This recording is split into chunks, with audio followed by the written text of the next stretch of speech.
நாமத்துக்கு ஸ்தோத்திரம் உண்டாவதாக. ஏசப்பா, மறுபடியும் உங்களை சந்திப்பதுக்காக கற்றுக்கு நன்றி செலுத்து. அநேக நெகட்டிவாக பேசுகிறது, பல சேனல் யூடியூப் மூலமாக பல காரியங்கள்லாம் அவங்க நேரடியாகவும் மறைமுகமாகவும் ஊழியர்களை நெகட்டிவாக நினச்சிவாங்க பேசுகிறாங்க. அப்போ அவங்க மனம் உடஞ்சி போயிடக்கூடாது. ஊழியர்களை அந்த விதமான பேச்சுகள், நிபச்சொல், ஒரு மாதிரி பேசுகிற வார்த்தைகள்லாம் ஊழியர்களை தாக்கி விடாதபடி கர்த்தராகிய இயேசு கிறிஸ்து அவங்கள உறுதிப்படுத்தும்படியாக, ஸ்திரப்படுத்தும்படியாக, உறுதியாக கிறிஸ்துவுக்குள் நிலைத்து நின்று அந்த ஊழியத்தை வெற்றியை முடிக்கிறதுக்காக கர்த்தர் ஊழியர்களுக்கு பலன் கொடுக்கணும்.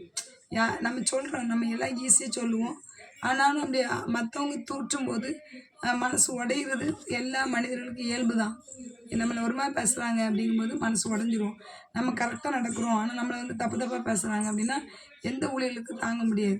அதனால் எல்லா ஊழியர்களுக்கும், பாஸ்டர்ஸுக்கு, தீர்க்கதரிசிக்கும், மிஷினரிக்கும் எல்லாத்தையும் கர்த்தராகிய இயேசு கிறிஸ்து என்ன பேசினாலும் தாங்கிக்கிட்டு ஸ்திரப்பட்டு கர்த்தருடைய ஊழியத்தை மறுபடியும் செய்யும்படியாக, கர்த்தர் அவங்களை பலப்படுத்தும்படியாக நம்ம ஜெபம் பண்ணணும். ஏசப்பா, நமக்கு நன்றி நன்றி நன்றி ராஜா.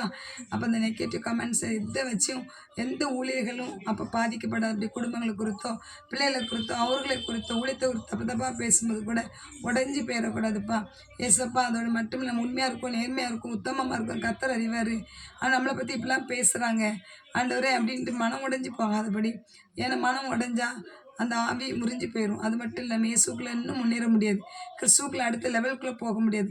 உடஞ்சதையும் மற்றவங்க பேச சிந்தித்து கொண்டே இருக்காதபடி ஏசப்பா எல்லாம் தூக்கி வீசிட்டு எலும்பு செய்யணும், வல்லமை தரித்து கொள்ளுங்கிற மாதிரி மறுபடியும் வல்லமை தரித்து கொண்டு ஏசப்பா சமத்தை காத்திருந்து ஜபித்து அடுத்த லெவலுக்கு கடந்து போக, கத்த நாம மகிமைப்பட, இன்னும் அவங்களோட புதிய பிரமாணங்களை கற்றுக் கொடுங்க.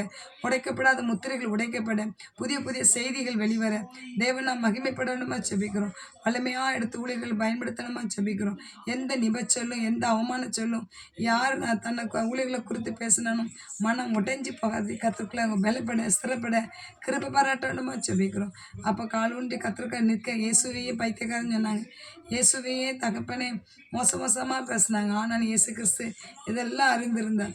ஆனாலும் அவர் கிறிஸ்துவுக்காக கர்த்தர் சொன்ன நோக்கத்தின் திட்டத்தை நிறைவேற்ற இந்த பூமிக்கு வந்தார். பிதாவாகிய தேவனுடைய திட்டத்தை நிறைவேற்ற இந்த பூமிக்கு வந்தார்.